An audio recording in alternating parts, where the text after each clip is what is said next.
Gentlemen, have a great match, and you may lag for break.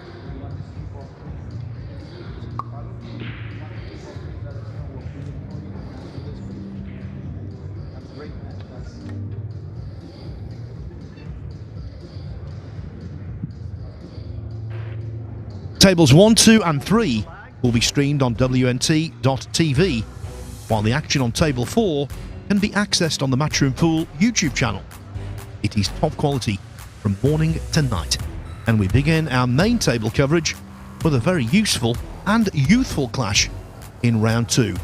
Kledio Kaci, 19 years old, takes on Vogel, 2 years his junior. I think it's fair to say, Scott Frost, the commentators are slightly older than the players. Speak for yourself, Phil. Speak for yourself. I'm in a bad spot here. I like both of these guys. I like them a lot. Typically always in a bad spot, Phil. We got to be partial, or impartial. But this one, I'm very impartial. Well, given their respective nicknames, Kaci is called Alpha Eagle, Felix Vogel the Birdman. We can confidently say one of them will wing their way into winner's qualification. Ding, ding, ding.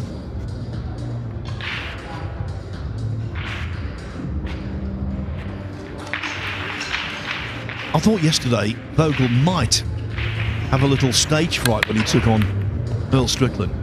It was entirely the reverse. He seemed utterly at home. Yeah, that's the 17-year-old fearless gunslinger in him.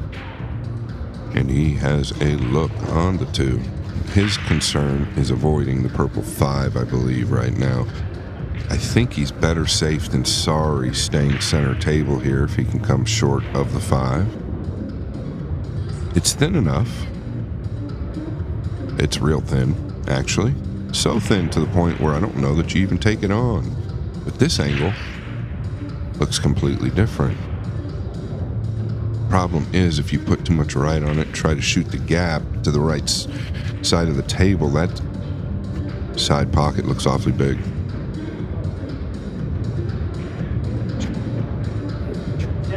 Yeah, I'd play it pretty safe here. He's at the end of his extension. Yeah, I like it. It was really that funny. So round 1 is complete. Round 2 is ongoing, and we've also got some loser side pool being played at the moment. It's a very busy arena.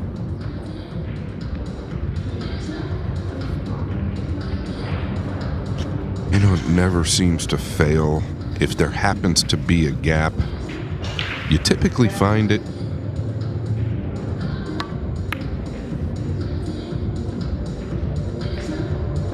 Wow, the table playing much faster. I did not even dream that ball would fall. I'm astonished. Look at this. Just kept going and going. There's no use to Kaci because he's hooked on the 3.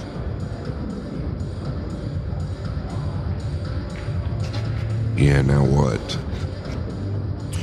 Obviously, the younger brother of Kaci, who in my opinion is top 3 in the world at kicking behind a ball like this from space.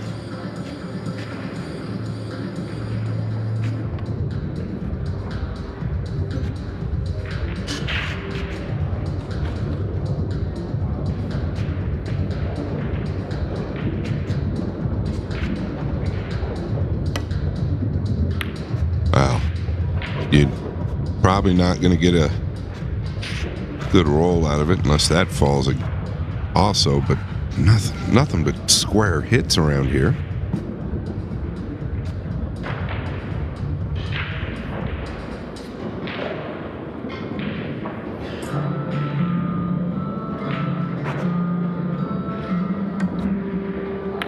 Just thinking, Scott, the combined age of the 2 players is 27 years younger than me.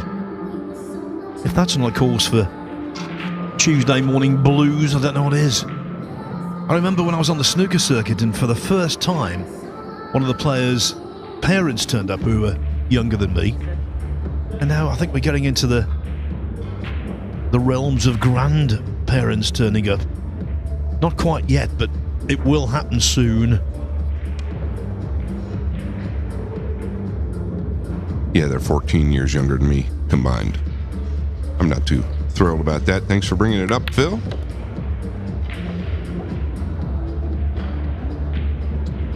This is okay. You might have to float it. Some players like to drag this with a low outside ball, nice and tight. You can kind of accelerate the cue ball here if you want to drag it, but it will kill quickly. Other players with a steady backhand don't mind floating it.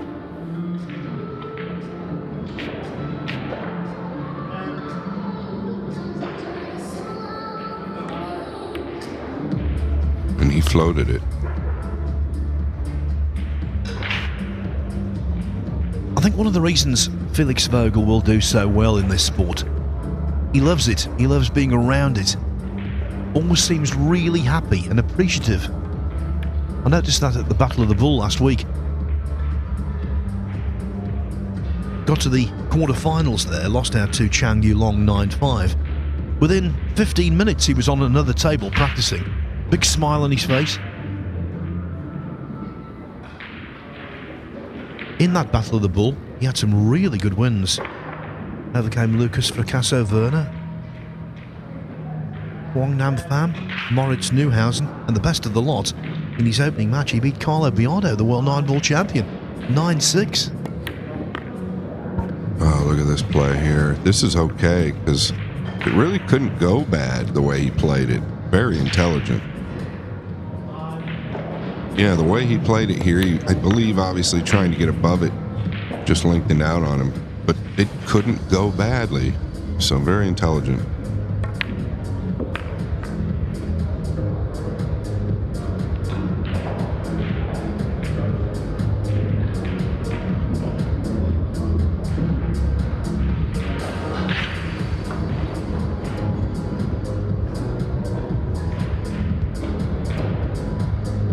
Cue ball a little close to the side cushion, but the 9 was easy enough. And so the younger man makes a winning start. Yeah, at the Battle of the Bull, his win over Carlo Biardo was really impressive. I happened to walk down next to that table when it was 7-6, and I'm thinking he might tighten up here. But he won the 14th rack really nicely, and then one shot sticks in my mind in the clinching rack. He knocked in a 6 with follow and lots of running side, and there wasn't any hesitation. In fact, when the 9-ball went in, Biardo clapped. Now, Felix Vogel's victim from yesterday is Earl Strickland. He's playing on the one-loss side against Sharam Changazi, who lost 9-5 to Kledio Kaci, and we've just seen Strickland take the first rack.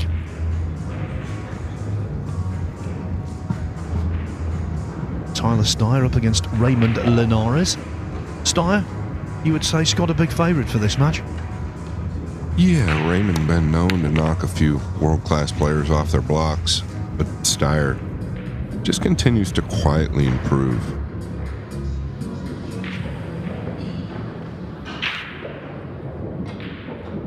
Yeah, Tyler Steyer on table 3.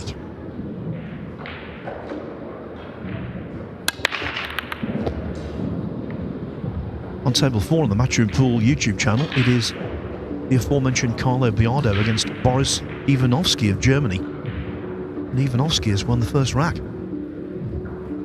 That's in winners round 2. Yeah, I think it was yesterday Carl said that Felix is lacking a little bit of power on his break. I don't think his cue power is lacking. I think maybe he's just taken a little bit off of it. We've seen that. We saw it yesterday. So I don't know here. I think it was Johan Chua that I was doing with you, Phil, where he was letting off the brake just a little bit. And you just got to wonder when it becomes questionable. Now, I'm not saying that's the case with Felix because he's getting into him well enough.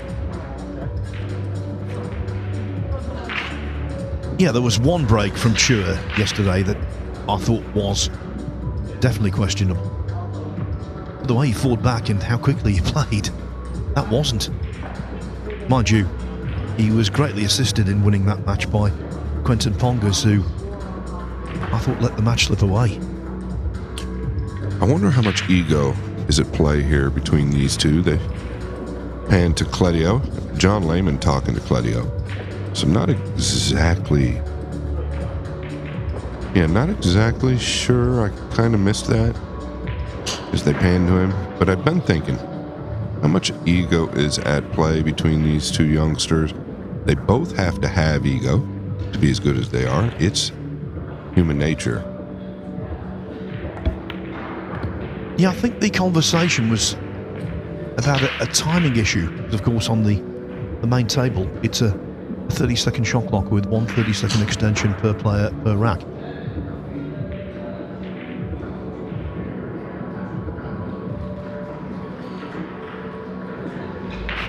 It's probably going to be a 5-9 combination the way Pink lays.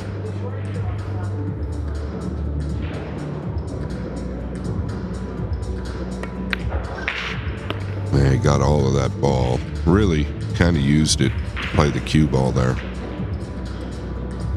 This looks to be laying sweet.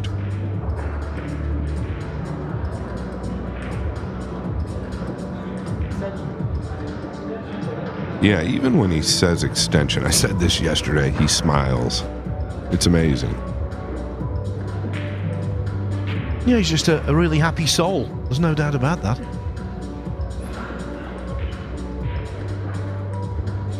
I hope that lasts forever. It's easy to get a little tarnished, or it used to be back in the day in the pool world. I don't think Felix Vogel is going to let any of that into his life anytime soon.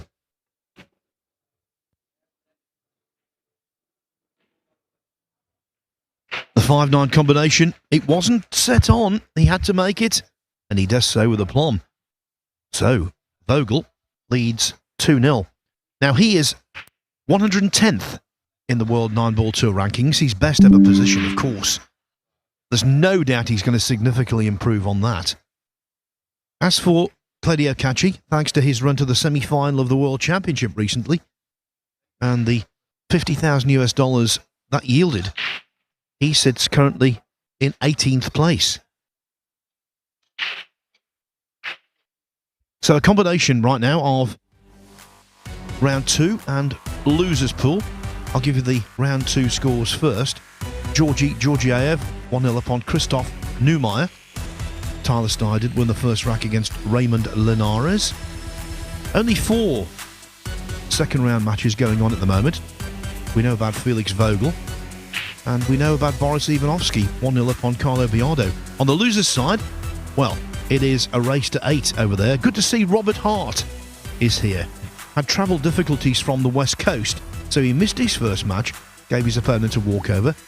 But he's a real pool enthusiast, the brother of Kevin Hart, and he wanted to play, and now he is, and he's 1-0 up on Eric Withrow in losers round 1.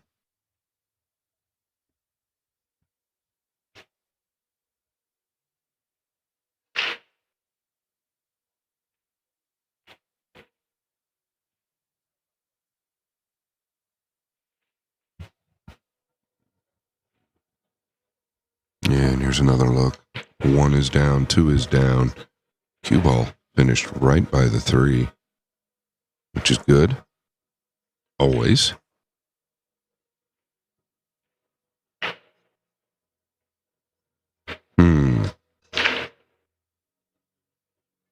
He's looking to the upper left. I guess you could kind of play a 2-way up there if you use the purple. But you could really cinch him behind the 4. Yeah, look at the line. He's looking to put the cue on. That means he's going to the upper left here. Using the purple 5 as a backdoor safety. Boy, it looks thin to me to be able to hold the cue ball. Maybe I'm seeing it wrong.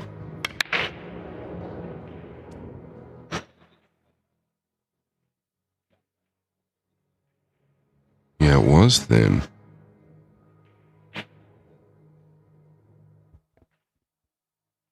because of his many fans, I'll give you the score of Earl Strickland on table 2. 2-0 up on Shahram Changazi. I believe the cross corner's on. He's just got to miss the kiss to the upper right. This takes a lot of inside. These guys aren't real experienced with this play.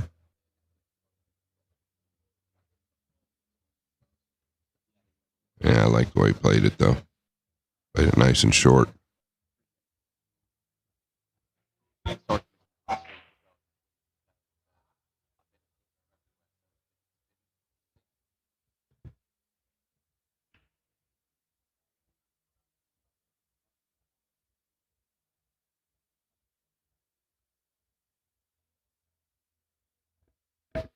Not the best safety from Vogel. One ball in mid-table, and it will pot.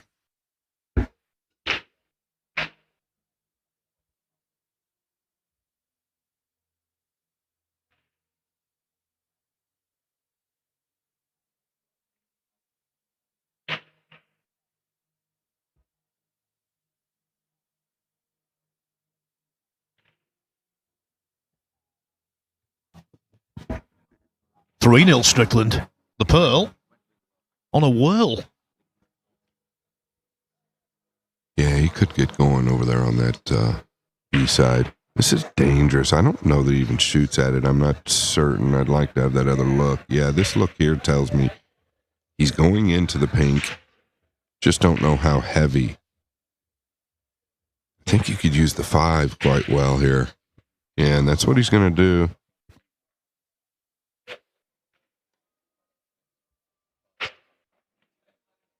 Kledio Kaci, the younger brother of Eklund Kaci, who is a world superstar. He started off, Scott, with intentions of making it big in the world of snooker, but a couple of years ago, got to the last 16 of the Spanish Open, despite not playing an awful lot of 9-ball. And I think the penny dropped. I think he realised just how good he could be. Yeah, I wonder how many nudges he received from his elder brother, Eklund. Yeah, Kledio then got to the quarterfinal in Hanoi last year, but 2025 has been his big breakthrough. We talked about his run to the semi-final of the World Championship. He also won the Mez Bucharest Open in Romania, made his debut in the Premier League pool and got to the last 32 of the UK Open. And here he's got ball in hand. Yes, the way he played that, I don't really care for it, right? Because the worst case scenario is you play it short and catch it on the way out. So you don't want to see somebody miss that ball long. Obviously, misjudged. But a great play by Kledio to get him ball in hand.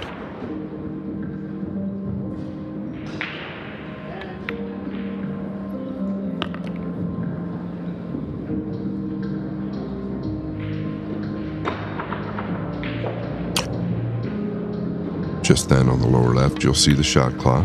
At 10 seconds, John Lehman will let the players know.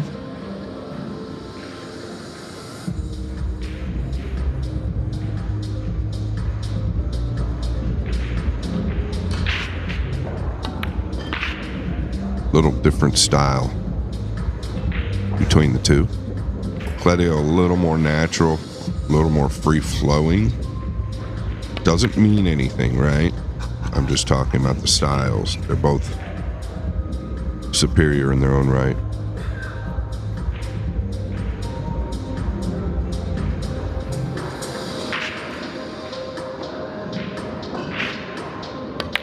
There is something to be said about the mechanical style versus the free-flowing style. The free-flowing is great when everything is ticking. I think the mechanical style is a little more consistent over time in the tournament scene. Especially under the gun. Kledio Kaci gets his first rack of the day. On the board, Felix Vogel leads 2-1. Georgi Georgiev of Bulgaria. I think he's Bulgaria's best player. He leads Christoph Neumeier 2-0. Raymond Linares has equalised against Tyler Steyer on table 3 at 1-1. And I'm very interested to see how Boris Ivanovsky, the young German, does against Carlo Viado.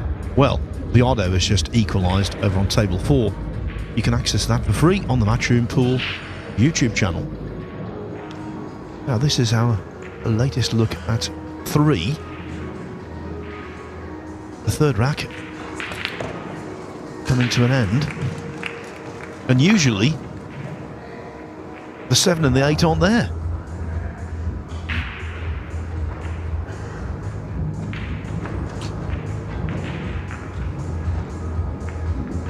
Elevating here. We'll come back to this.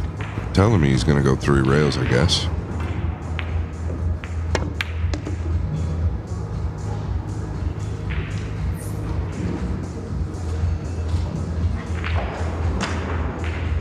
He's invested a lot in this week, Tyler Steyer. He didn't play at the Battle of the Bull, wanted to fully prepare for the US Open.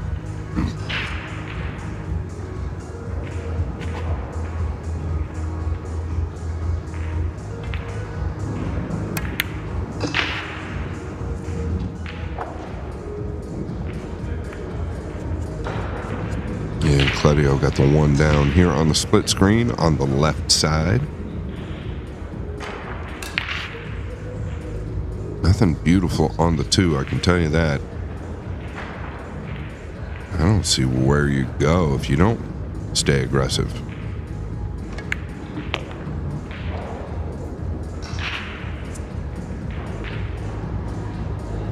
So maybe a week off for Tyler Steyer.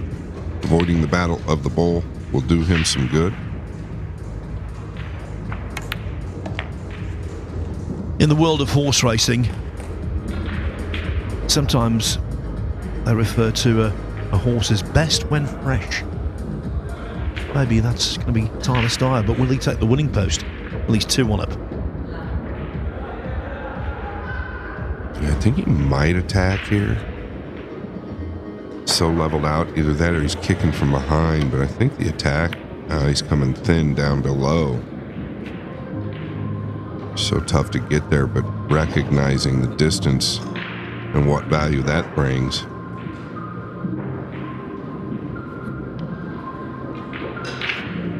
Robert Hart from nearby Philadelphia, 2-0 up on Eric Withrow. So it's been worth his journey here.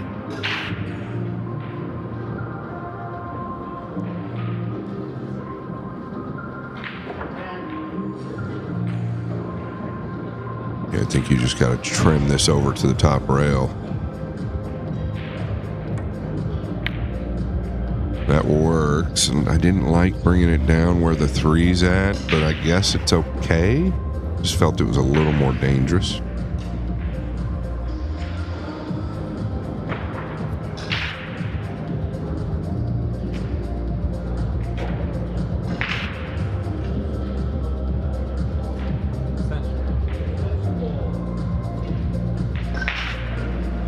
Yeah, I'm wondering if the 2 7's even a question.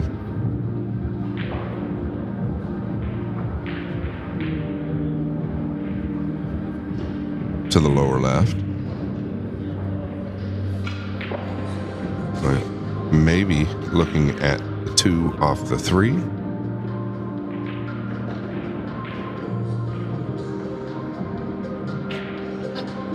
Could just drop down below the 7 and 3. Yeah.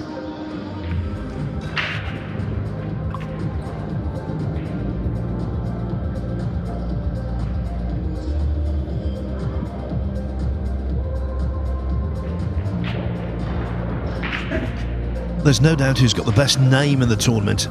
Charles Darwin Vergara. Well, his match against Joe McGee is evolving. He leads 4-0.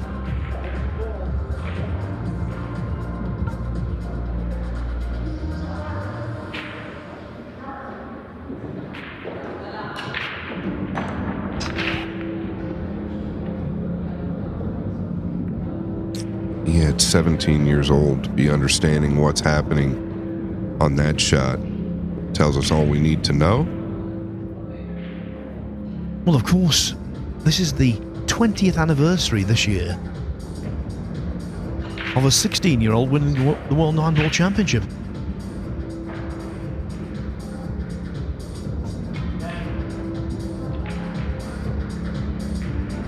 Wu Cha-ching was the World 9-Ball Champion in 2005. He was also the World 8-Ball Champion the same year. One of the most remarkable achievements in the history of pool. What about Felix Vogel, US Open Champion? Well, you can't completely discount the possibility. I think it's highly unlikely. He's not the finished article yet, but he's got a pretty good game. Yeah, Phil, I can't agree more, but I could say the same for both of these guys at this table. I think either one of them could somehow win this event. Trying to catch it thin, going just below the right side pocket was a risk. And that was by design. Maybe a little too much there versus just making contact. It's a little too lazy, journalistic, to say that when it comes to the tactical exchanges, Kaci should have the upper hand. Maybe that's not the case, but I think you would just give him the edge. Yeah, and it's funny you say that. I actually, from what I've seen today and yesterday, right, between Vogel, or with Vogel, he's pretty high up there as far as tactical decisions for 17 years young, especially with the shot we just saw 2 innings ago. Unbelievable. And that's where we really measure a player's IQ.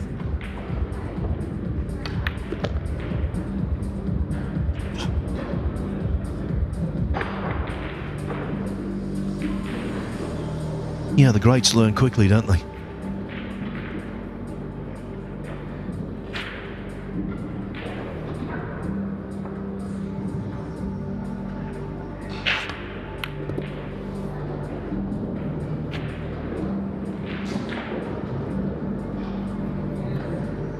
It looks to be about perfect.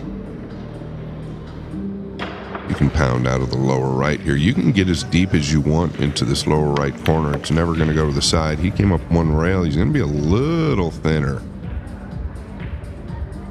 Thought he might come out of the lower right there, Phil. Yeah, when you apply absolutely bags of Czech English, it really always surprises you just how dead the ball runs, and obviously that's why he's a little short, but I think he can solve the problem.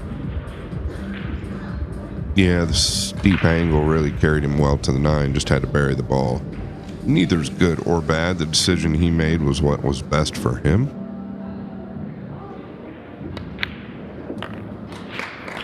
And this match is best for us because it's ultra competitive and it's tied at 2-2. On the loser's side, Lee Quang Trung of Vietnam, who's made some good progress. He played nicely at the Florida Open. He's 3-2 up on Glenn Falcon of the Philippines. Jason Monroe of Canada, who we saw on the main table yesterday, he's shared the first 4 racks with Nick Carson. Eric Hjorleifsen of Canada leads Rolando Gonzalez of Spain 3-0. All loser's side matches, so races to 8. Sergio Lagunas Moreno, who is part of our scoring team here, they do such a fine job. Well, he's 3-1 up on Christian Dimitrov. And a really good match, actually, on the loser's side. Corey Jewell, former champion at the US Open, is taking on Antonis Brabin of Cyprus. Now, he was originally from England, Anthony Brabin. Now he's living in Cyprus, so he's taken on the Greek form of his name. He's a very useful player, and he could cause Corey Jewell some problems. Also problems, Nilbert Lim is providing problems for Albert Janawata. 3-2 to Lim. Albert Janawata, 16 years old. He won the junior event at the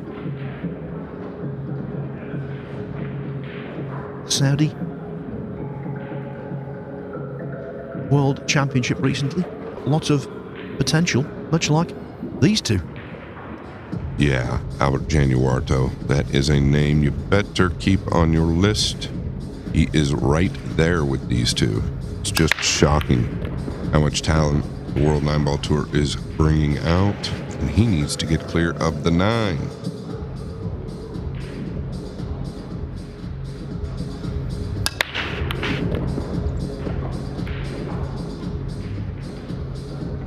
Nobody exactly hitting them hard.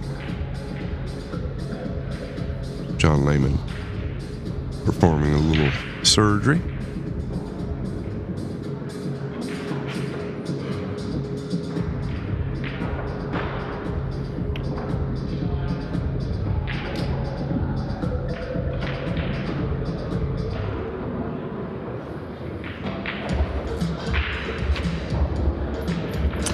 Yeah, forced to roll out here.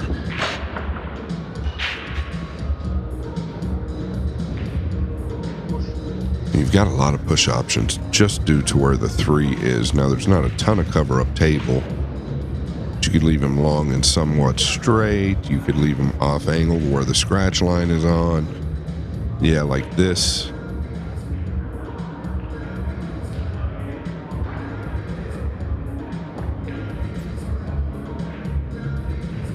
I don't know, though. He might have just told a tale.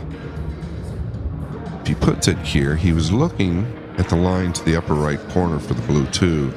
If Felix caught on to that, he might take it. And the reason I say that is I think you can get the cue ball out of the top left corner 2 rails, cutting the 2 to the upper right. Well, if you can do that, then even if you miss the 2, odds are you're going to get safe. If you make it, you're a favorite for position.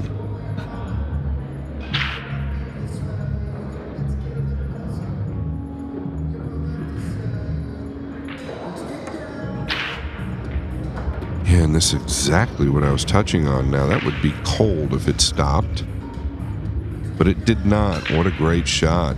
And I think Kledio kind of sold his hand out there, Bill. He went around and looked at the line of the 2 up to the top right corner before he rolled out. It was a tell. Exactly. Mind you, the execution of that 2 ball was superb. The best shot of the match so far.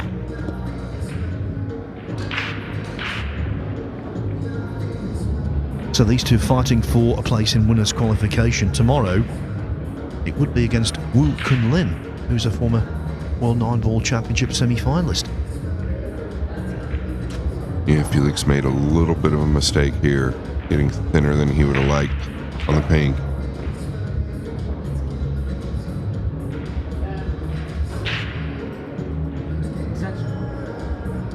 Yeah, good decision. This could get funny quick. The 9 is a big problem here.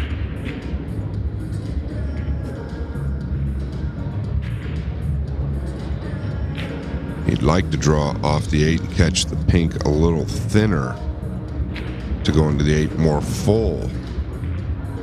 There's nothing he likes about it because the cue ball is tracking to the left side of the table, and that involves the 9. So he's got to figure it out quickly. Playing safe.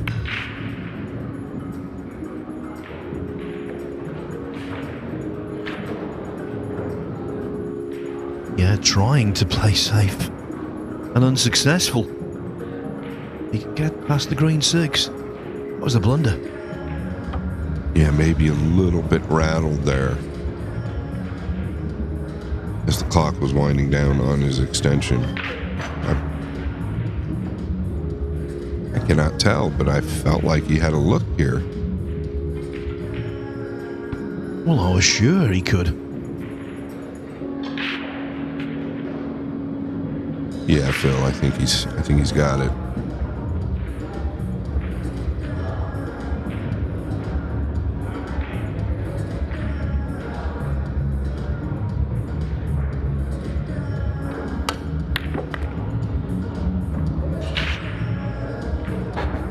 Just used the word blunder there, didn't I? Maybe that was a little harsh. I'll tell you what was a blunder though, the way Shane Walford threw away that match last night against Jeremy Jones. I don't know whether you saw it, Scott. It was simply extraordinary. I've rarely seen a match just tossed away like that. He had 3 chances, 2 of them golden to get over the line. Oh, but here a chance goes astray. Yeah, I watched every rack towards the end. Ever since Wolford was up 8-5 versus Jeremy Jones, and yeah, I actually felt pretty bad for Shane. You know, that was pretty brutal on him to give that match away the way he did. But Jeremy Jones stayed strong the whole time.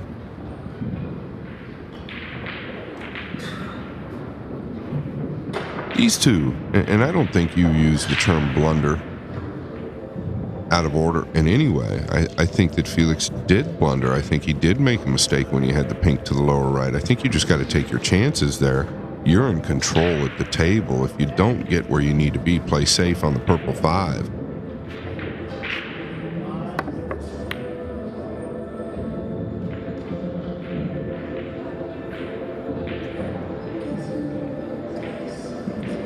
Well, not the worst outcome. Not at all. Not at all. Tell you what is worrying for fans of Earl Strickland. He went very quickly into a 3-0 lead over Shahram Changazi. It's now 3-3.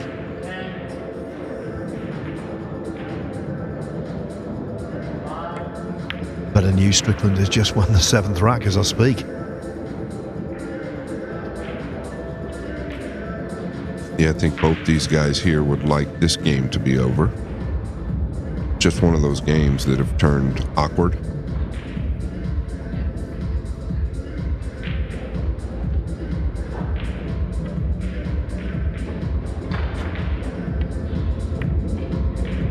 Look out, lower right. This is a real mistake. Not dissimilar. Same scratch, same pocket that Kaci made in the final of the World 9-Ball Championship, playing safe last year to lose 15-14 to Fedor Gorst. Yeah, the scratch heard around the world, literally. And in fairness to him, predicted before it happened by a certain Carl Boys. Well, the 6 clearly plays.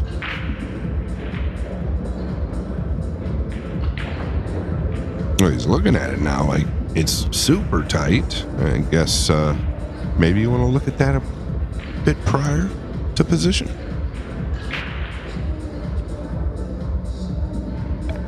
Well, it really does look tight. I thought initially. I was surprised he played the shot so quickly. Maybe he was just egging us on, giving Kledio Kaci false hope. That happens on the snooker tour. Player looks up, oh, I'm not on the red or on the black, and then gets down and knocks it in as sweet as a nut. Mark Williams, not so much these days, but in his early career used to do that an awful lot, and it used to wind up opponents. That's, of course, why he did it. Oh, this is a mistake as well, Phil. So maybe the two playing off one another right now. Sometimes this happens. They've made more mistakes in this match than they've probably made in the last tournament combined. But that's how good these guys play. They're human.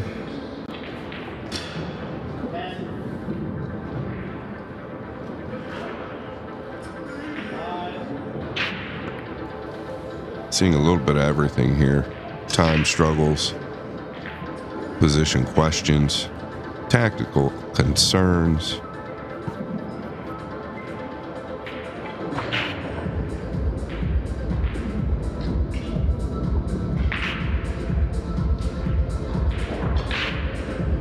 The Italian word for stops in music is staccato, and this rack has been a staccato rack, disjointed.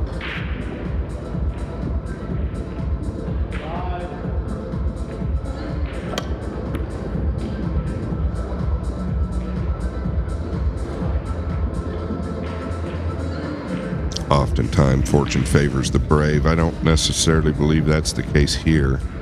He didn't have a lot. He could either kick at it or shave at it to the lower left. I think you got to take this bank on. Get this game over with, Felix.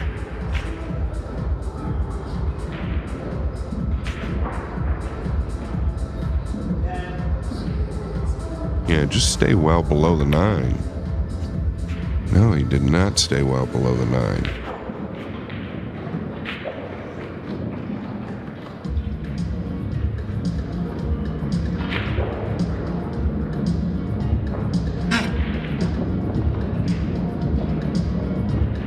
Don't induce a miss here by trying to draw back 3 feet. Just cinch it if you need to. Stop there.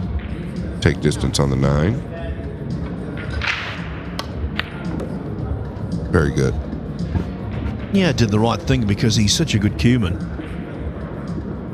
This kind of shot should not pose any great difficulty.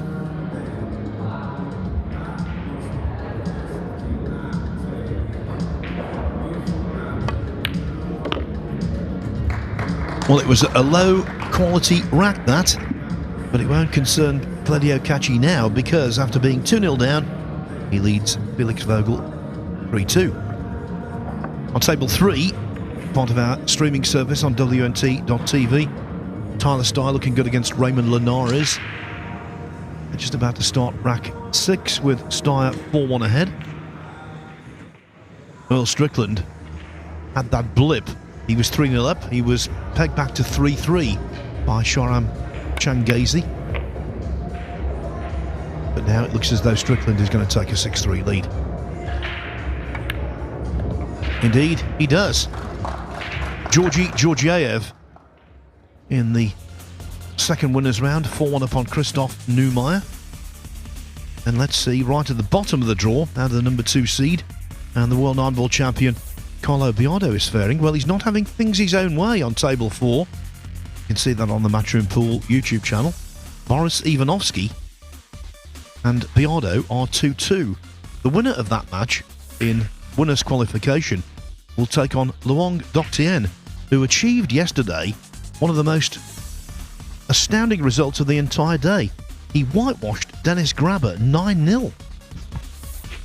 Well, you're talking about the same guy that really got unfortunate. Could have beat SVB at the Battle of the Bowl as well. I believe he got 3 scratches off the break throughout that set. Still went hill-hill with Shane. And one of those 3 scratches was at hill-hill. He got a brutal kiss into the side to give Shane ball in hand and go on to win. Yeah, he led 5-0, scratched on the break in the 6th. He led 7-4, scratched on the break in the 12th. And as Scott said, he scratched on the break in the decider. But I guess the point we're making, Phil, is Long Duck Tien.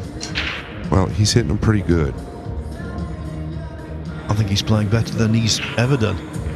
Now look at this, talking about points. It was all about hitting the point of the middle pocket for both the 1 and ultimately the 6. Yeah, a couple of knuckles there. 1 rail to the 1 ball. This is going to open up just a little, so the softer you hit it, the more it opens up. Yeah, this is nice. Very nice. 2 leads to the 3. Not the easiest of plays here. Really need to stay solid in the body department. Keep the head still. He's very good at this, by the way. I have not seen any body movement from the young man.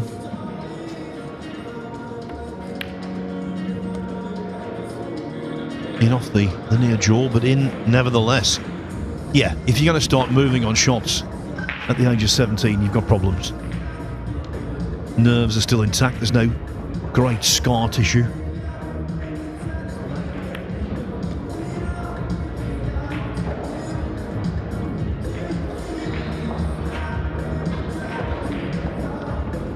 Another trait of youngsters, they very rarely play slowly.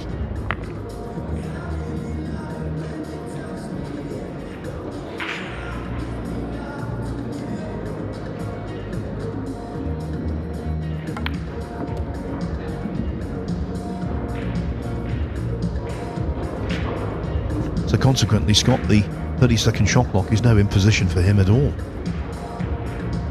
No, it doesn't seem to be now, or at least when the balls are open. There has been a couple of moments where, at least on that pink four, got the best of him without question. He kind of panicked and ended up playing defense, and I believe lost that rack. He did lose that rack, yeah. But other than that, no. Shot clock not bothering Felix Vogel. You'll notice there he called the extension, right? He's getting his extension, number one. Number two, he knows this is the winning ball, right? You get on the 8 good, it's over with. So he's using the extension properly. A lot of these elite players will hold it till the end when they're on a tough 9 or even an easy 9.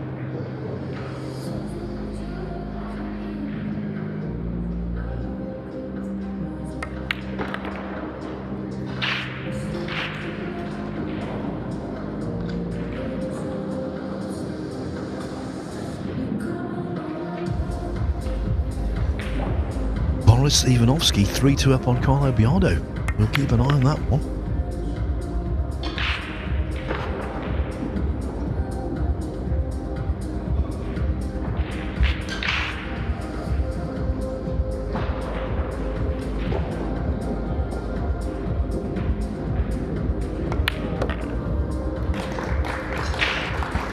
I think it's fair to say that Felix Vogel badly needed that after losing 3 racks in succession. It's now all square at 3-3. The eagle-eyed amongst you might be able to see Carlo Biardo in the background. He's actually on table 4, and he is in more than likely to draw level.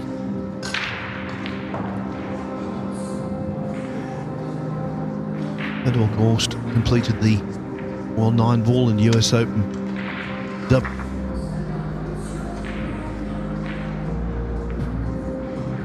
I think the longer this event goes, the more the story will tell, but also the more they'll get rest. But I still feel that these guys, the elite players, are a little fatigued. It's been a long couple of weeks.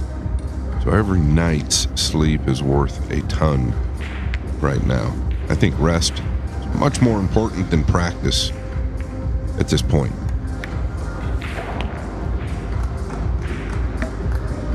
.3-3 it is.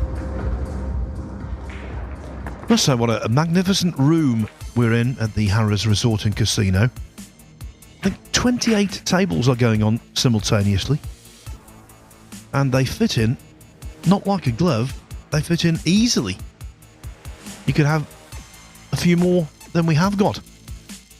These are the latest scores. Again, just to repeat, it's winners round 2 and losers round action going on simultaneously.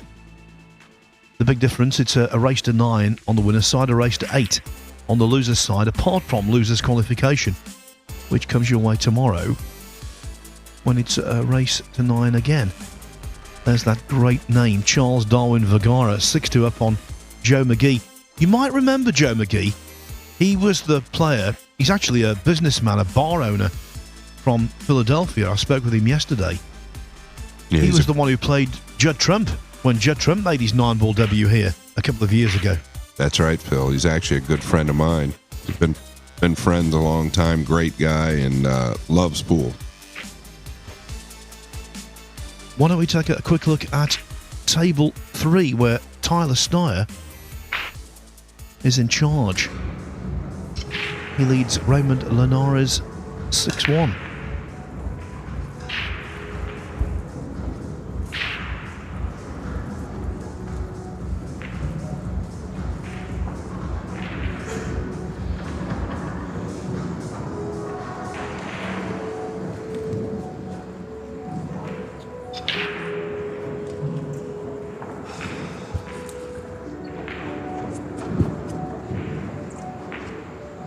These are the kind of layouts you like. I think if he sorts out shape from 2 to 3, it really should be quite a simple exercise. Yeah, this is a shot that Tyler likes, back and forth, right? Just going to stay out to the center off of the second rail.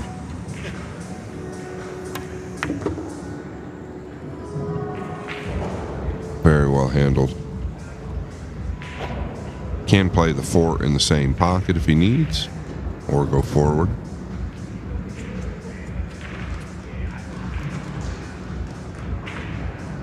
And back to table number 1.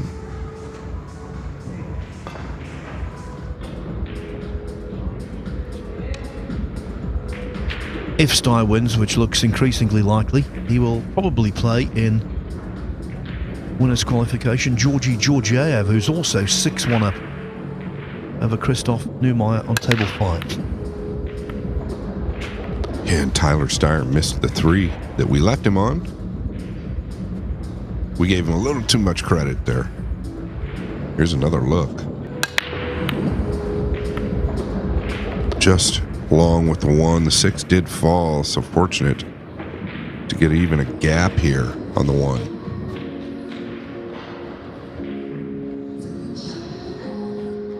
I don't see any reason to attack here. You've got a huge wall. You can drift down behind the pink. Early on yesterday, we saw a whole succession of very swiftly compiled runaways. Big names coming through 9-0, 9-1, 9-2, that kind of stuff. One after the other. This match is a very different animal.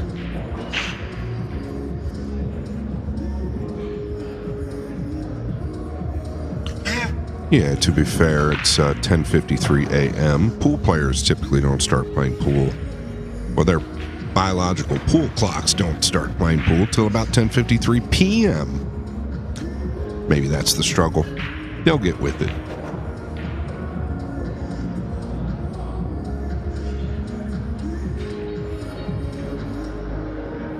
There was a 6 times world snooker champion called Ray Reardon who very sadly passed away.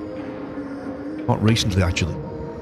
In his 90s, he was the king of the 1970s. He won 6 world titles between 1970 and 1978. And because he got rather large canines, he was known as Dracula. But the thing was, he was a terrible morning person as well. Now, in snooker back then, playing in the morning was very, very unusual. But they had to at the Crucible. And he hated it. He hated morning play. You know, he made a century break in his late 80s. How good's that? Made a century break in his late 80s. That's insane. That's as good as it gets. I've never heard of this. Yeah, our commentary colleague at the World 9-Ball Championship last year, David Hendon, he's written a book called Pots of Gold, which is being released next month. It's about the history of snooker, and there's a great chapter in there about Ray Reardon. He was either 88 or 89 when he made it. That's incredible. Yeah, truly incredible. Dave Hendon, if you guys don't know who he is, world-class snooker commentator, been in the business 15 or more years, but I will be getting the book, Pots of Gold. That is a fact, because I love snooker. I love its history, I love its background, and I love you, Phil. Well, let me tell you, it is one of the best snooker books I've ever read, and I've read a few, as you might imagine. Pots of Gold, yeah. Tour de force, actually, from Dave. And he really loved his time at the World 9-Ball Championship in Jeddah last year. Real eye-opener for him.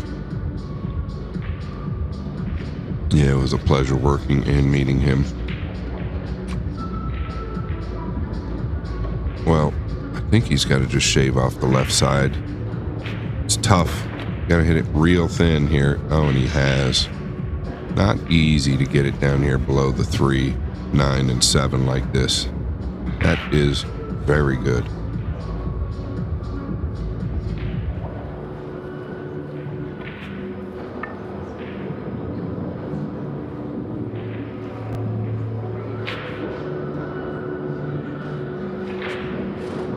This match not developing the way I envisaged, actually. It's a lot more tactical than I thought it would be.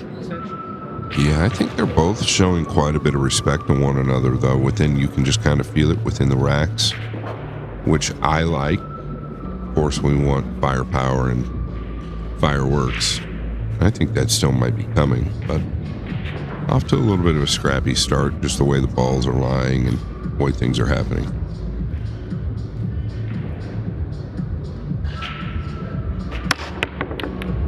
And that was off by some distance.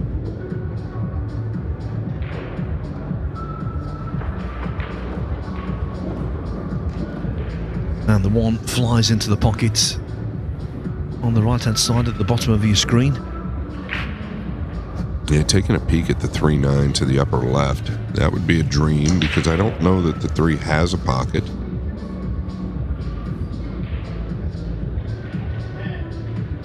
Tyler Steyer on a mission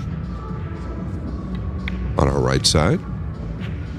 Yes, he missed the 3 in this rack, but it didn't cost him the rack. Instead, he goes 7-1 up, 2 more needed. And a little quicker is Georgi Georgiev on the hill now against Christoph Neumeier at 8-1. Kledio looks intent on the 3-9 up the upper left, so it must be close. He needs to get directly below it, in my opinion, because I feel it's got to go. Well, I think this is a decel, big time. He'll be fortunate to see a piece of it. Yeah, he wanted to be behind these 2 balls. No question.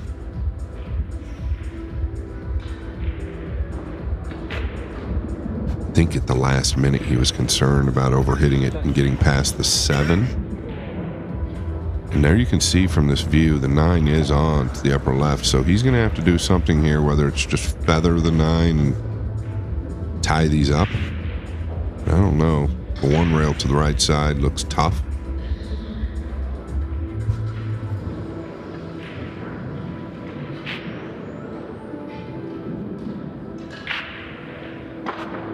Now, I've just seen Earl Strickland in the background there, just a glimpse of him shaking hands. Now, that would suggest he's won. Look at this. It's gone back. Okay, it caught the 7. I was going to say 4 rails back and forth without touching anything.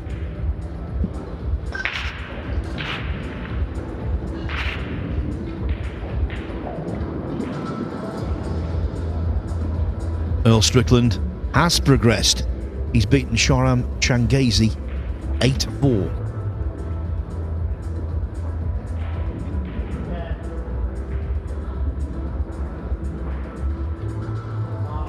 Yeah, on the tactical side, well, he's hit it perfect. I do see a little rushing with the clock.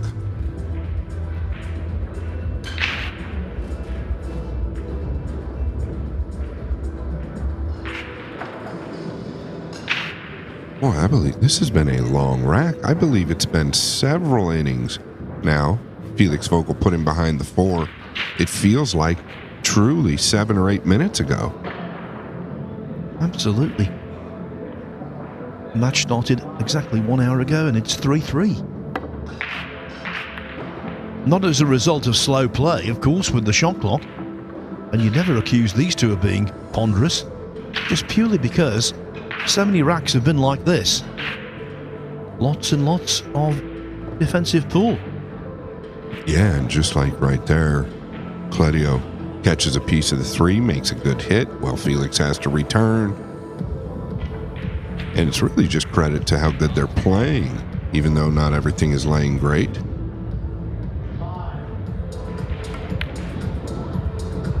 Interesting decision. He's done this a few times where he takes the object ball and tries to use it as a safe position versus the cue ball. Both times have cost him. He could have done the same thing, but just shaved the top side over and got down below the 9-7-4. The 3 is open.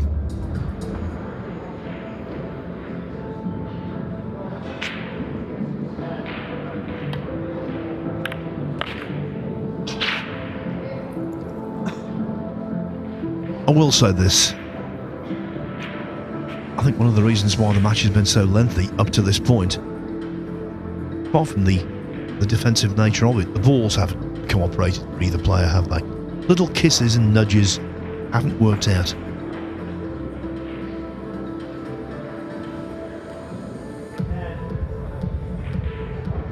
Yeah, no question. They're almost forced to play the safe over and over and over.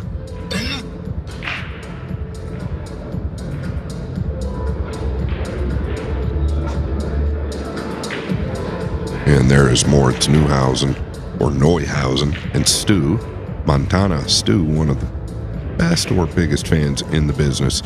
He's been watching pool as long as I've been alive, and he is a great and well-liked man. Absolutely, and when he writes these little reports on the AZ Billiards forum, they're always very fair and comes from a position of real knowledge. Again, just what we were saying. It's a messy game.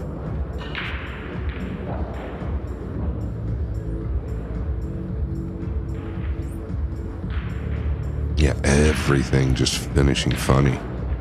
Looking to kick one rail into the pink and chip the 8 in.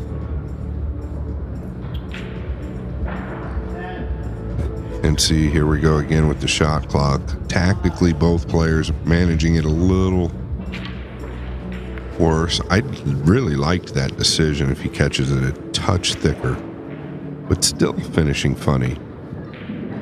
I don't think it passes. Karam might be on. Yeah, I don't think it passes.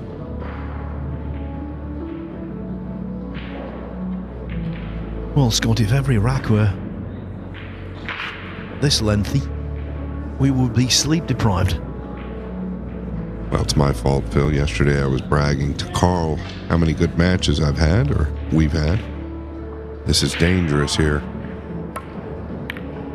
Yeah, real dangerous. I felt like Karam was much higher percentage. There's no way he was playing safe there behind the 7. I just can't imagine him shooting it like that. Yeah, and you can see the grimace on his face right there for a second. He's giving a look on the pink.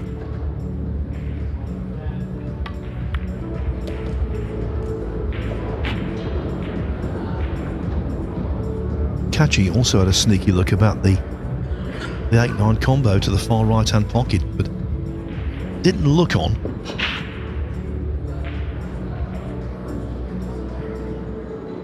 Does it play to the left side? It looks like it does. We're going to find out.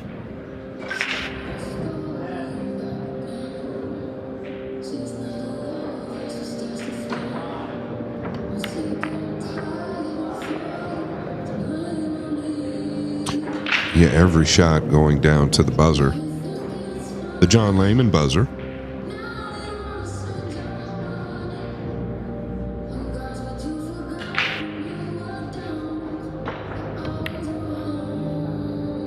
Yeah, really nice stroke there.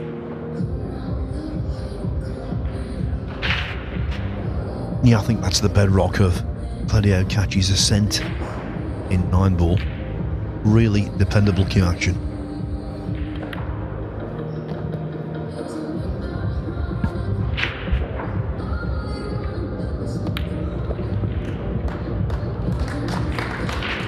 Kledio Kaci back in front.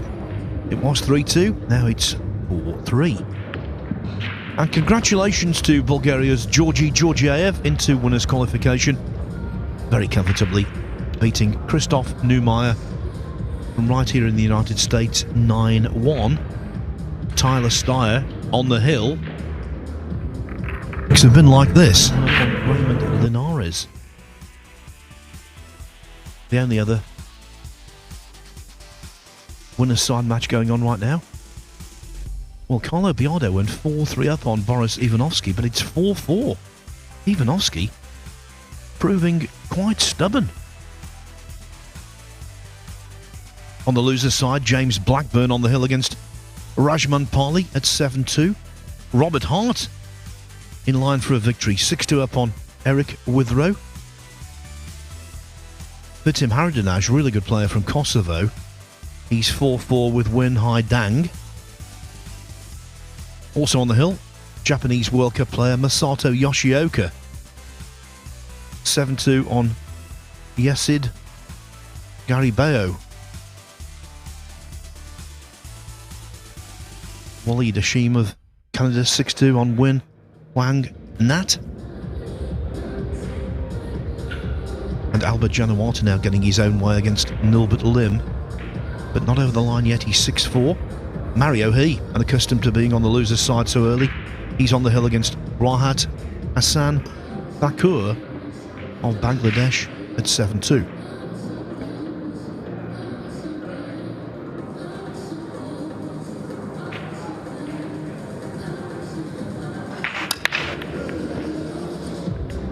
Yeah, I was just thinking about this. Is it the first time these two have met? I think this has got to be the first time these two have met in a major event. Now, I'm not certain. We'll find that out.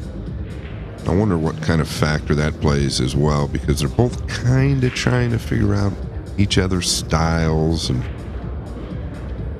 nicks and quirks and things like that. So that can play a factor.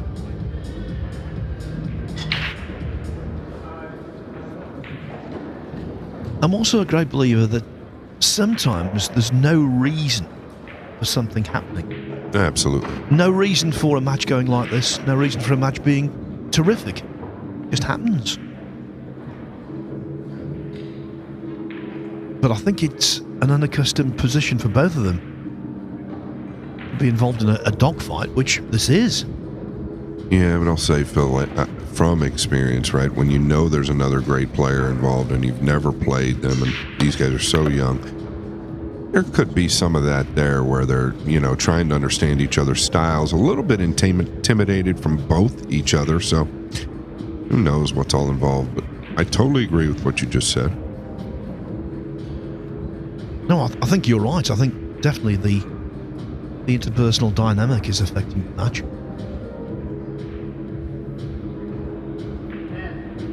Yeah, down on the clock again. Just wants to knock this in, dragging it. The stroke is looking very, very smooth.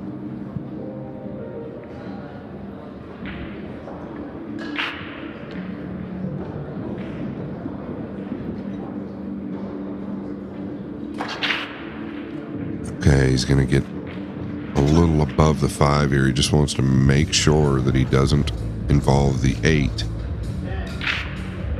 when shooting the 5.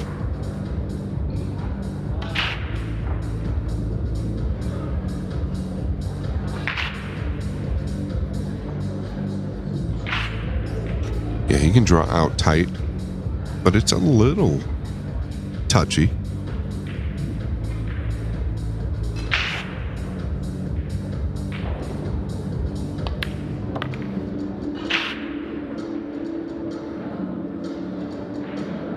Yeah, made that look pretty natural.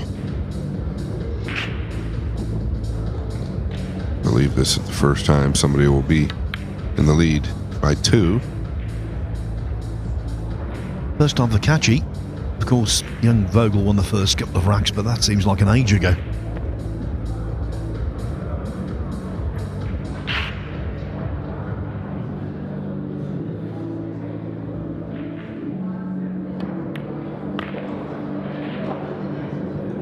I think, Scott, this might be a little premature, but I just sense that Kledio Kaci is not taking command. That's too powerful a word, but I think he's feeling a lot better about his prospects. He leads 5-3. Next up, by the way, on the main table, match I'm looking forward to. I'll be calling that one with Carl Boys. It is Arseny Sevastianov of Finland up against Shane Van Boning. And it's around 19 minutes until Jeremy Jones breaks off. Taking on a New Zealand opponent in the second round. About to start on table 3. Hunter Lombardo and Alex Pagulayan.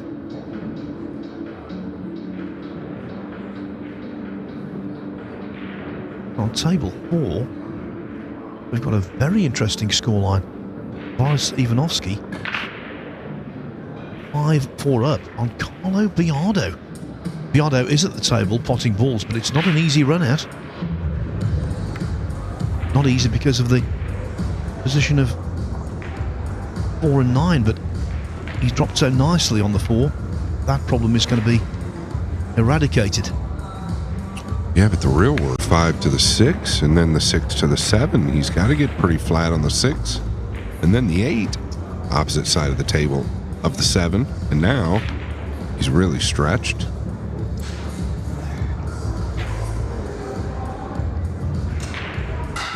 Yeah, we keep referring to Carlo Biardo as the reigning world 9-ball champion because that's factually correct. But he was also the 2021 US Open champion in this very building.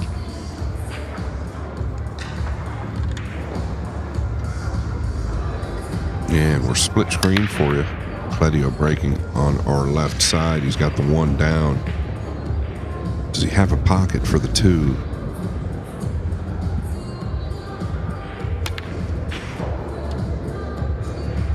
When he's using the bridge, he doesn't inspire great confidence.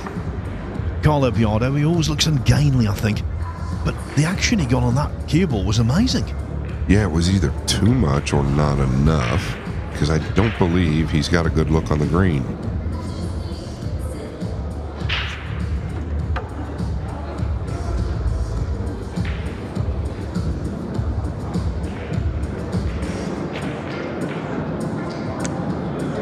Yeah, and this could be huge, right? Biardo ends up trailing by 2.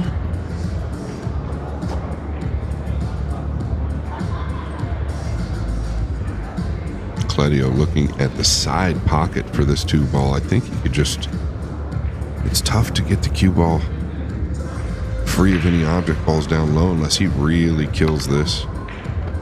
Oh, and he did. What a great hit. Best shot of the match for me so far.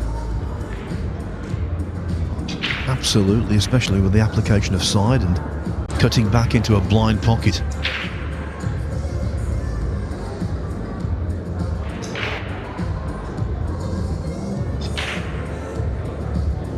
What an important rack on table 4 will keep you right up to speed with how it progresses. Yeah, young Kledio has come alive. You can see it in the stroke. Confidence has really started to build.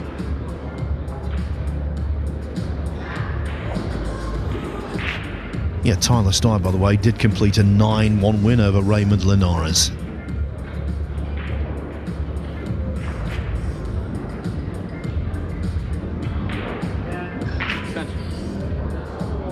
Calling his extension here. He wants to get a little thicker on the purple than we might think, at least to center table. Green 6 at the top, purple 5 is next.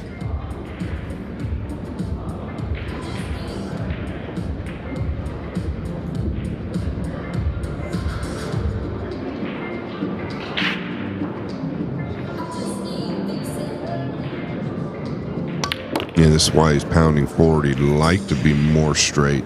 That's going to work. He'd rather take the distance versus steeper angle.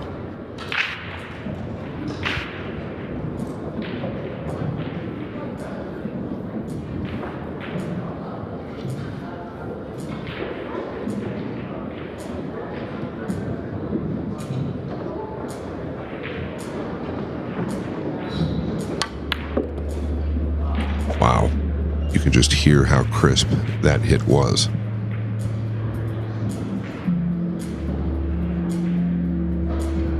I'll be the first to say it. I believe his stroke is even better than his elder brother's. I absolutely agree.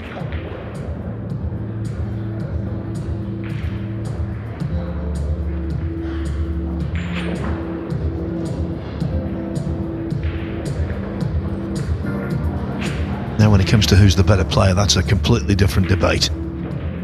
Because I think when Ekman Kaci is at his best, he's nothing short of formidable, but purely technically, yeah, definitely concur with what Scott has said.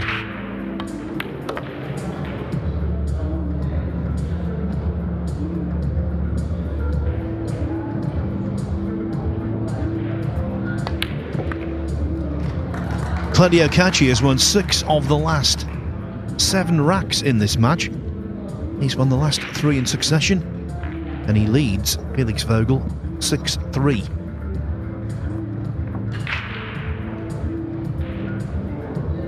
Very interested to see what's happening on table 4 with Carlo Biardo. They are still on the 6 ball where we left them.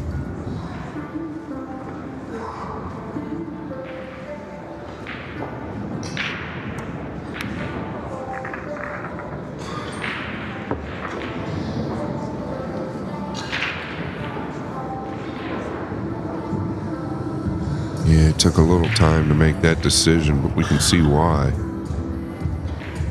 You can't do any better. Ivanovsky would love to come behind this thick and just finish up around the 8 with the green 6. They're always playing this to the left side, and if you don't make it, as long as the speed's right, it'll finish up top.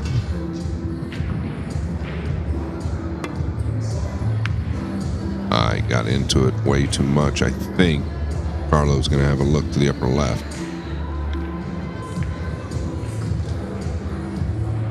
I've said this repeatedly over the last few weeks, not his forte, potting from distance. Sometimes he's prone to movement, but this is a really big ball to knock in or miss. You know what, Phil? I played Biardo in the finals of the U.S. Open Bank Pool 2 years ago. And what I learned, we played a pretty long match, is what I learned, though, to your point, is I would leave him on the bottom rail and leave him distance. And every time I left him that distance, he struggled a little bit. So I learned something from him there. So I don't disagree with the long ball that you're talking about.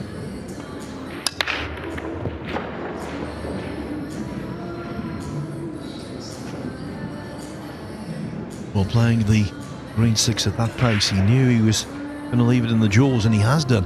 What an opportunity for Boris to go 2 in front.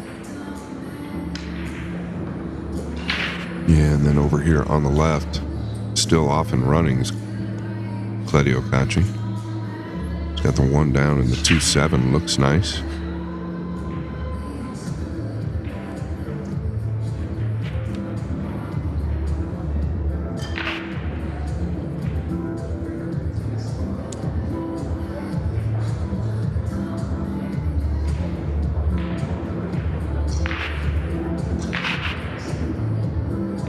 Yeah, you just don't want to lose the 2 here. It's going to drag this. A real soft drag.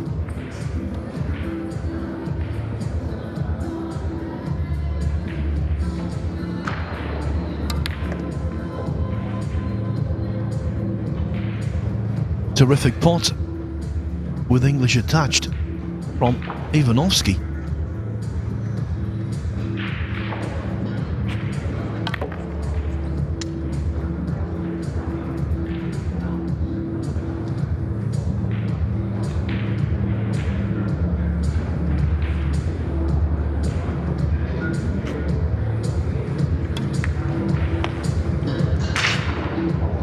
Yeah, that was a great look from Kledio.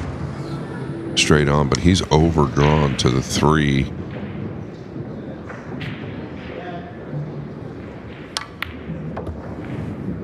Wow, he's gotten into it so well again. I mean, that was much steeper than it looked. I'm talking about Kledio.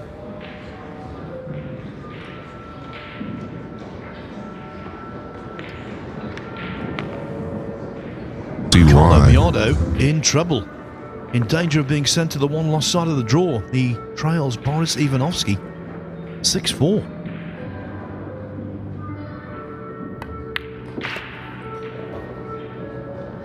I actually felt in Saudi Arabia that Kledio was going to really shine there. I know the first part of this match was a bit scrappy, whatever you want to call it.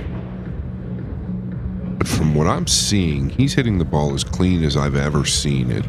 I'm hearing it, I'm seeing it, I'm feeling it. I would not be surprised if he ran very deep in this event. The timing is like as good as I've seen it for Kledio. And of course, if he does, with that 50,000 already banked from the World 9-Ball Championship, place in the European Mosconi Cup team. Might well be forthcoming. Lots to play for.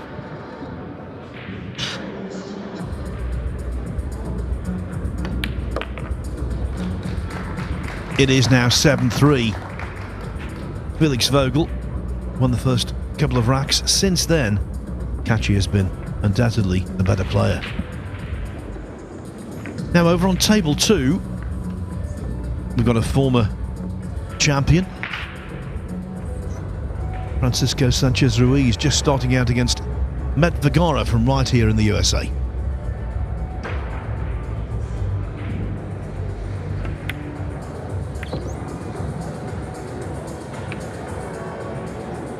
He didn't want the kiss on the 7, did he? No, he didn't. Now, I don't know how much of the top rail he can get, but if he can get to where he wants, he is like a 90% favorite to make this. I don't think there's anybody else better coming off the rail, and there I go. As we say back in the UK, you'd stop a train.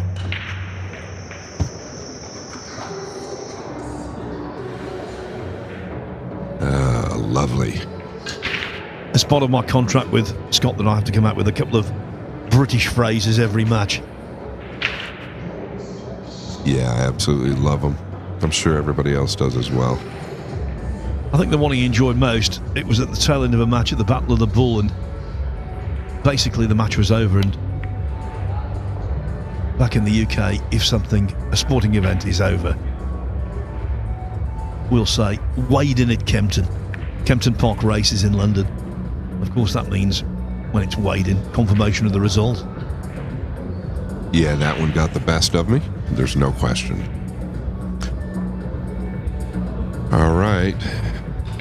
Young man to break the balls.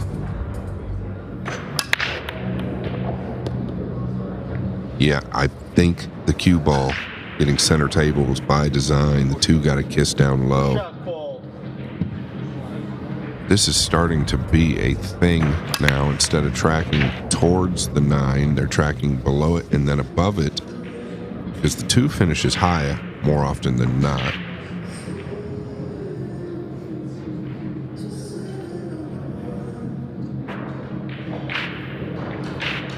Weighing out his options to the push out.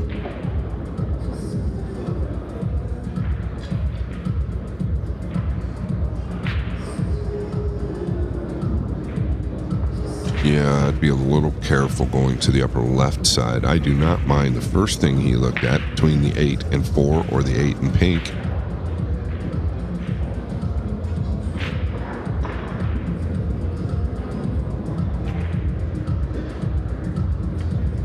You could even roll the pink forward in behind the 7, I think, tying those up.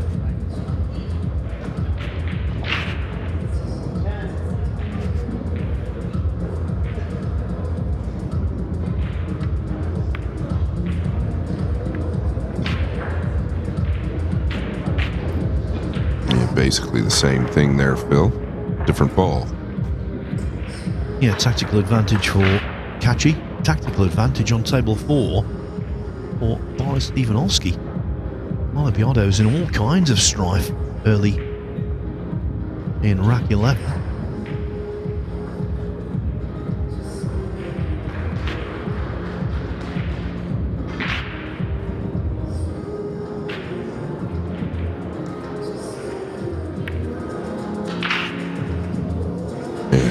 Excellent touch there. I don't know if a piece of the 2 leaked out, but really tough to hold the cue ball like that.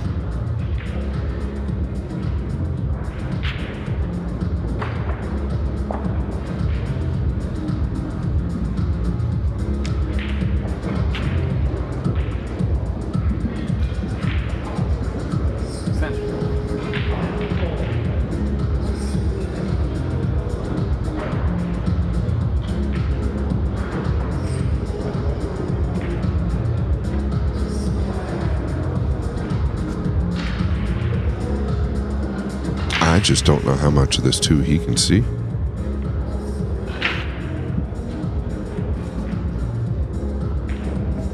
Not much more than a sliver. He's going to a low ball, though, Phil. Well, that suggests he can see significantly more than a sliver. Oh, he could. What a deceptive angle that was. And he's been very lucky.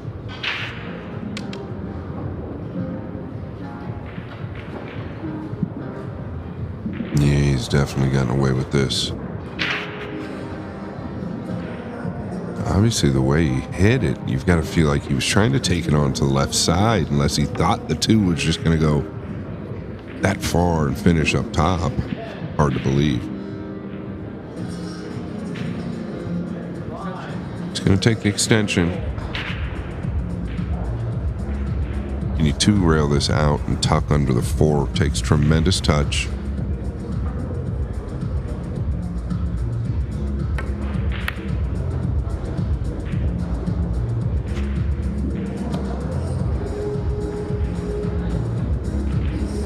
Now that was the equaliser from a rack we saw earlier on when Kledio Kaci played a really good hook, but fluked the 2. Left himself hooked on the 3 at least. With this one, Vogel can see the 3.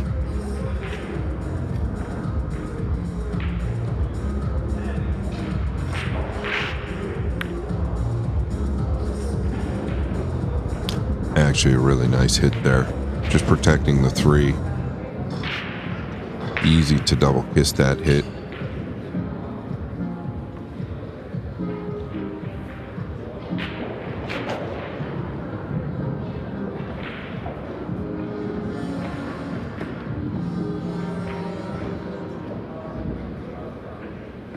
Down to 10.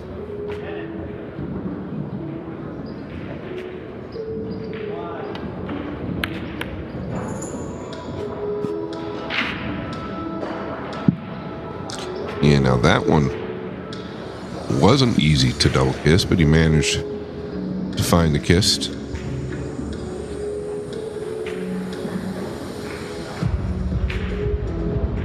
We saw a snippet of the first rack between FSR and Med Pagano. Well, Sanchez Ruiz has drawn first blood. Shot clock. He's not real comfortable with it. 17 years old, obviously not a ton of experience on the shot clock, but just not comfortable as a whole so far in this match, Phil. Yeah, when he's in the balls flowing, it's no problem, as we highlighted, but I think it's not so much the clock, it's time management. Sometimes he's a little too slow, other times he's making decisions too hastily.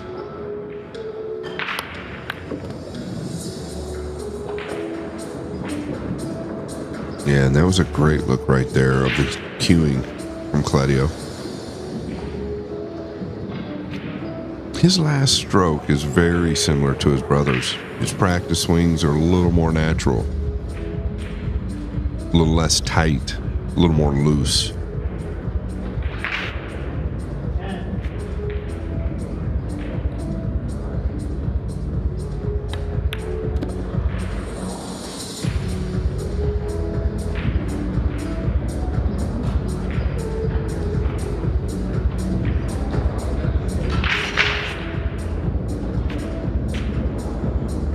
And you know where Kledio Kaci is in the European Mosconi Cup standings? Right now, as we speak? Number 1. So a deep run here, and he could be alley bound. Yeah, the finish in Saudi.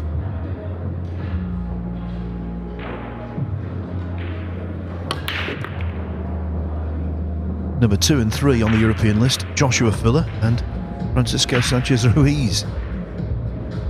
So he's in good company. And so are they.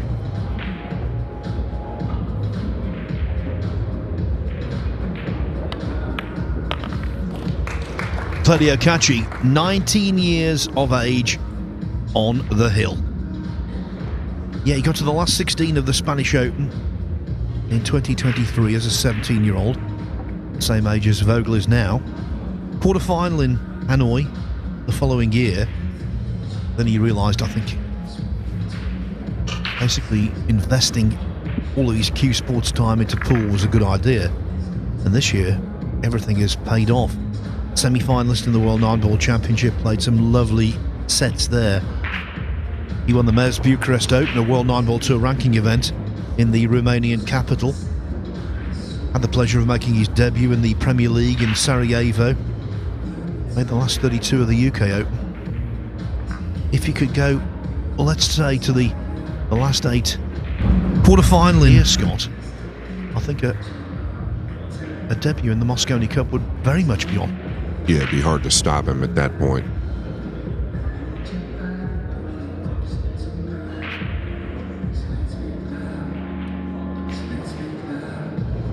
Now, on table 4, Boris Ivanovsky had a chance to go 7-4 up on Carlo Biardo, but he didn't take that chance, and Biardo's now back within 1 at 6-5. On table 3, just about to begin, one of the game's great characters, a former champion at the US Open, Alex Pagulayan, against Hunter Lombardo. Just a reminder, now we're on the hill here. Next up, centre stage, will be a slice of Shane Van Boening.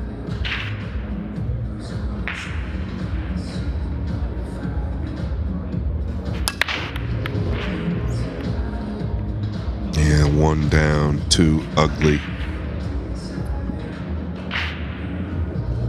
Vogel might be living behind the green 6 after this. Doesn't have to go behind it. Could come back down below the purple. Could tuck below the pink. He's so close to the 6, I think he could control it pretty well. Just sending the 2 cross over to the right side of the table up by the 3. It's all how you feel here. Jeremy Jones has begun his second round match on table 14 against Sullivan Park. Yeah, good luck to our colleague Double J. Pulling for you, buddy. Might be tracking down below the 4 here, I don't know. It's either the 6 or the 4.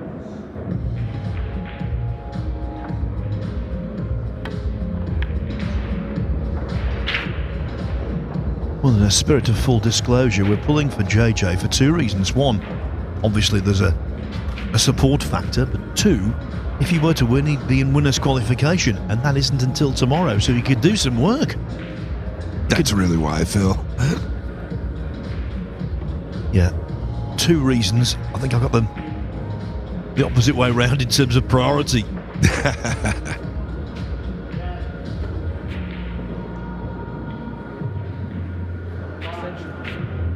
Yeah, using the extension now. I get it. I get it.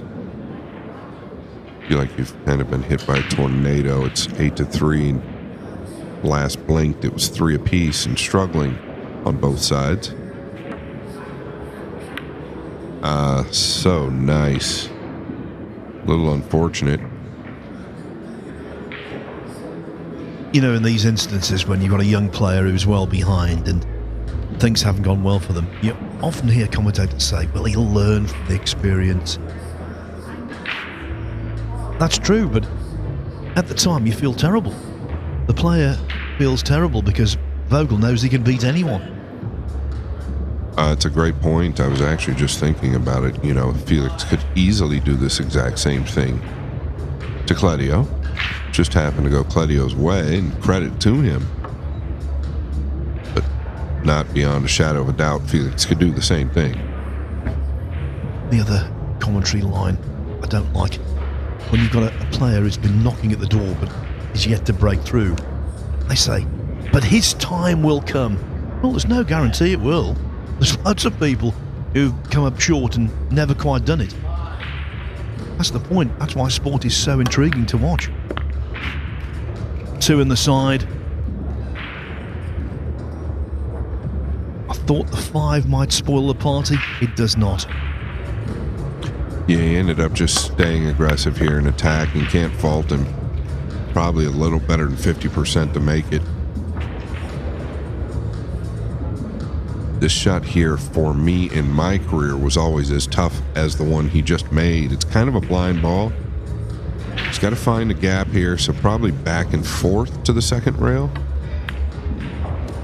He's got it down, needs to jump, and he's arrived.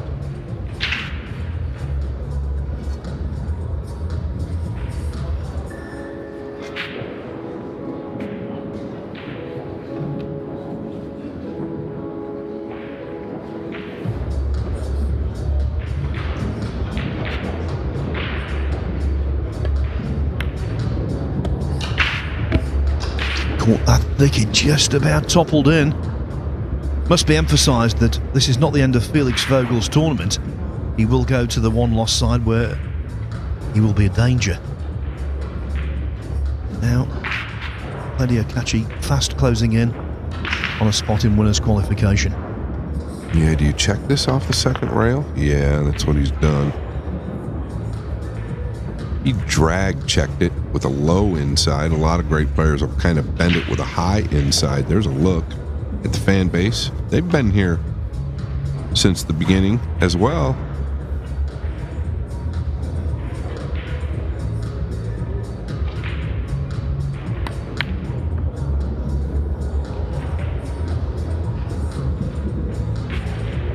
I can't get my hat on. Yeah. You saw it. If you've been paying attention, you saw it. You got a little quick. You just got down and kind of took it for granted. Much quicker than typical, right? And we're talking about a second, maybe a second and a half to 2 seconds difference. But it was there.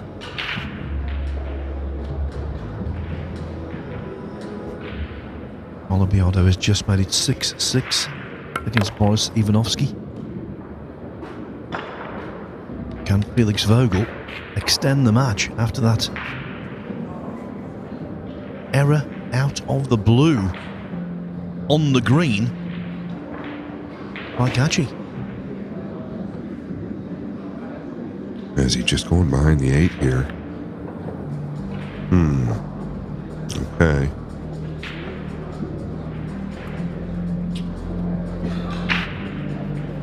Must have been steeper than it looked. I thought he could just draw it in towards the 9 there. Don't think this rack isn't important for Felix.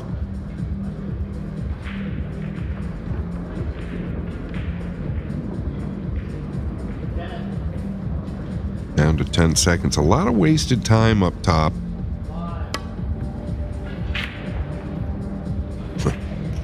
The hit was sweet.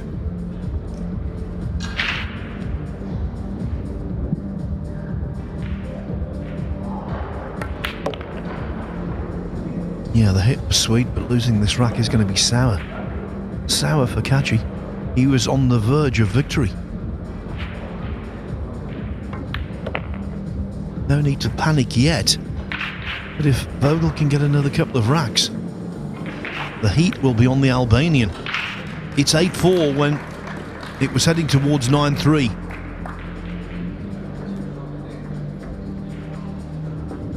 Six left in the jaws.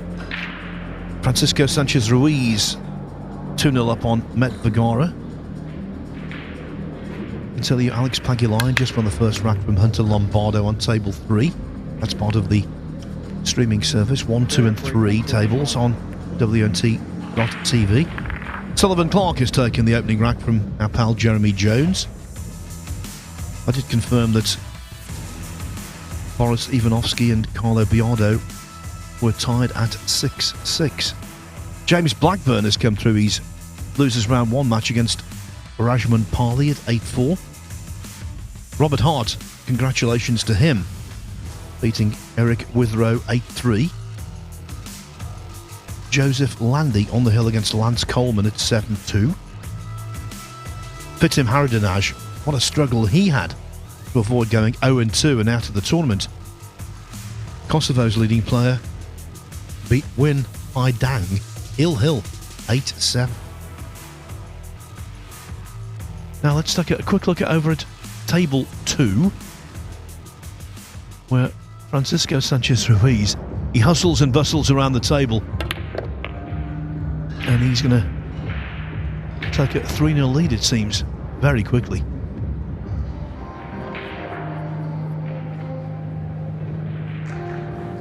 These are all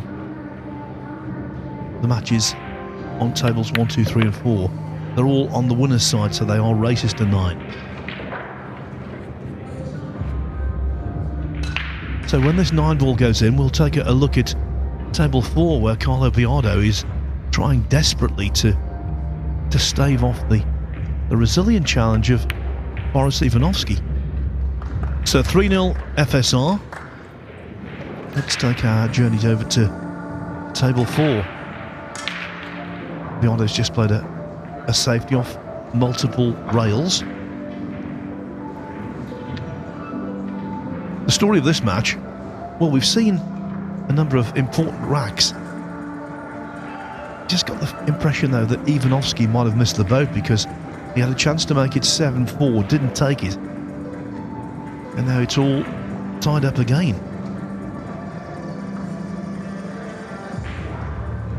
And with all due respect to Ivanovsky, he doesn't want to get involved in a tactical battle with the Black Tiger, Carlo Biardo. It just seems all too often, playing a world champion or knowing what he's done recently, and you're a little bit below him, when you get that chance to win, more often than not, doesn't happen.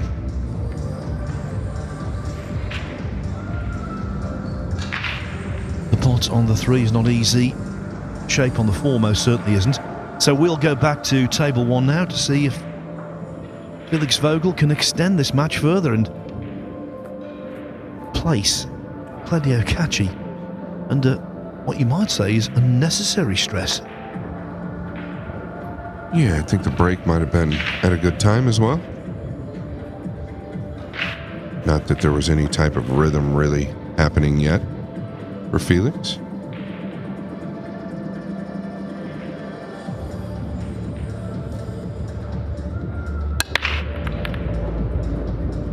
Yeah, the 1 high, maybe a bit thick. The 7 not going to cooperate.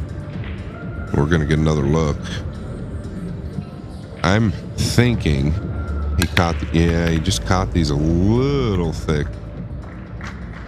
The layout, not great.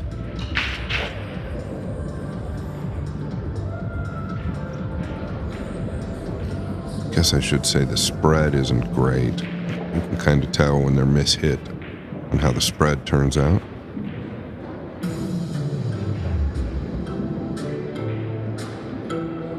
While he's contemplating a result from a little earlier, on the 1-loss side, Mario He beat Wahat Hassan Thakur 8-2. Don't discount He just yet, even though he's got a very tough task. I thought this was a layup to the right side, but he's sure acting like it's much more thin than it looks. So he's going to put some low inside on this. Yeah, he's going to catch the 7. That's no good. Yes, I think he gave that a little more credit than it deserved. Here's another look. Yeah, it wasn't as thin as I think he made it out to be. I think an outside ball would have put the cue ball well left to the 7. Or even a flat ball. Yeah, good contact here though, and he could stop the cue ball behind 4, 6 and 9 at cluster. Not a good contact. Much too thin. Yeah, the 2 was so far out off that back rail, tough to judge.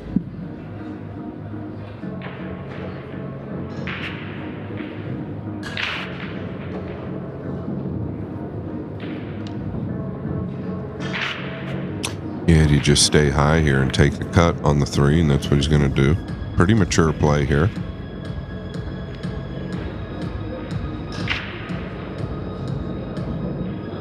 Like to go into the 9, ideally.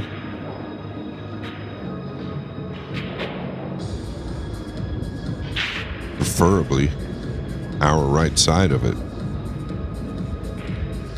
Could luck the 9 into the left side here.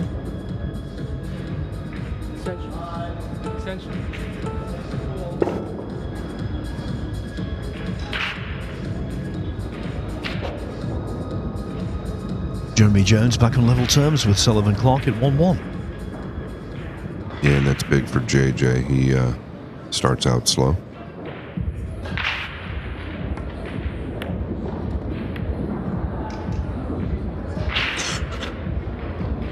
Yeah, that's a little unlucky, to be honest. He hit that exactly how he wanted. Does the 5 go?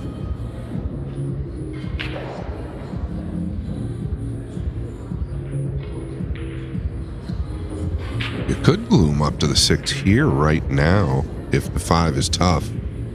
This isn't even straightforward. He's got the lower half of the pocket. Great angle.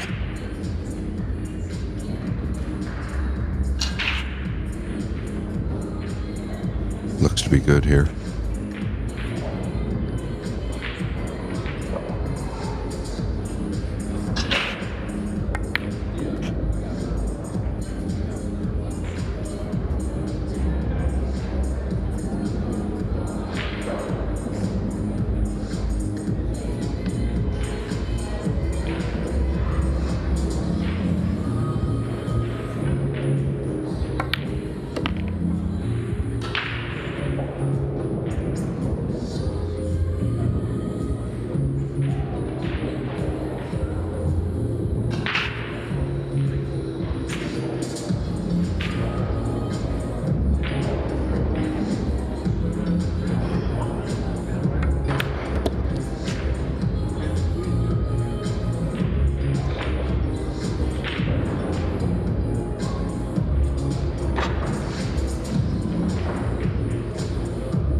As soon as he missed the 6 in the previous rack, I thought the Kledio Kaci might have to do a little sweating.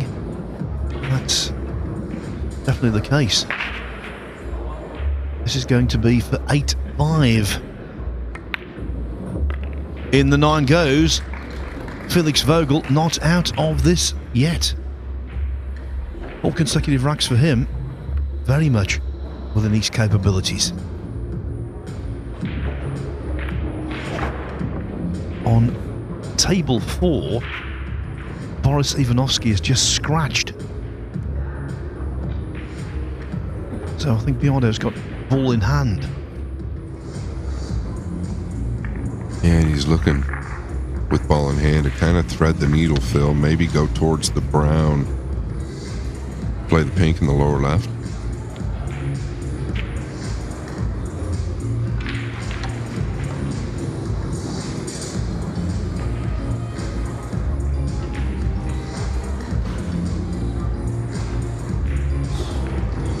Just doesn't seem 100% here.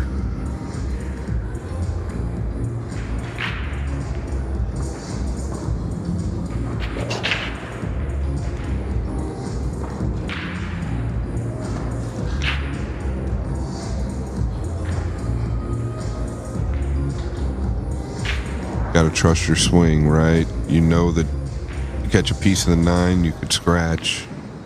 Get too thin on the 7. You can scratch.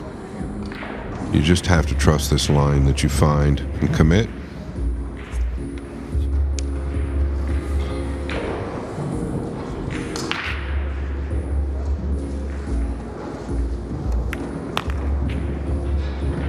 Yeah, that wasn't even close.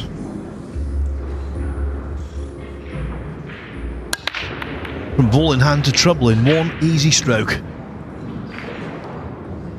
Yes, Felix Vogel definitely into that break too thick. The 1 way high. Nothing down.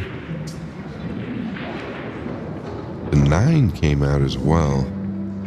Interesting.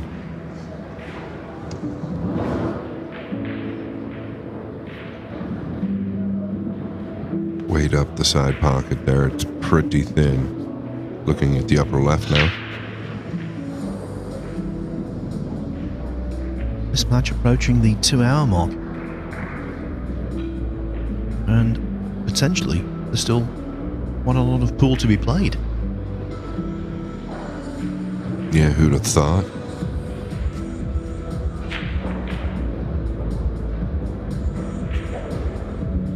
the side here.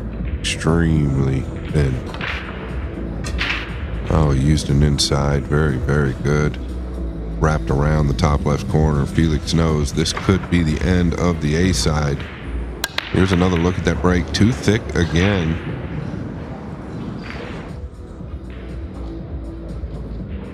In cue sports, the worst kind of pressure to deal with, I always think, is the one when you're in a position of being threatened from a position earlier of superiority. When players build a big lead and suddenly it starts to be eroded, a little demon on the shoulder says, what about if you lose this? How bad will you feel? And that creates all kinds of stress, all kinds of tension. The best deal with it is if it's nothing. But so many players, they suffer defeats that they just can't stop shaking their head about. Now, I'm not suggesting that Kaci will do it, but it's a good test to pass this, an examination of the mind. Yeah, no question, Phil. I think the mental side of the game, once you have this type of ability, is really everything at this level. That's why we see players like, and I don't want to really say any names, but Victor Zielinski, one of my favorite players. I'm still waiting for Victor to come through shining. There's several of them out there, though. When you have the ability and the mental side starts to creep in, it can do a lot of damage. Well, let's face it, if you're abundantly talented and you continue not to produce, it's torture. Yeah, it's a slow torture, actually. It can go on for years, not weeks or months, but this young man is going to go on right now. After 3-3, it was really all Kledio. Yes, it was a 2-rack blip. 8-3, he missed the 6th ball. We wondered, will that cost him? It didn't. In the end, Kledio Kaci, the 19-year-old from Albania, defeats the 17-year-old from Germany, Felix Vogel, by 9 racks to 5. Next up, a treat. It is 5-time US Open champion Shane Van Boening against a player from Finland by the name of Arseni Sevastianov, coming your way in around 5 minutes' time.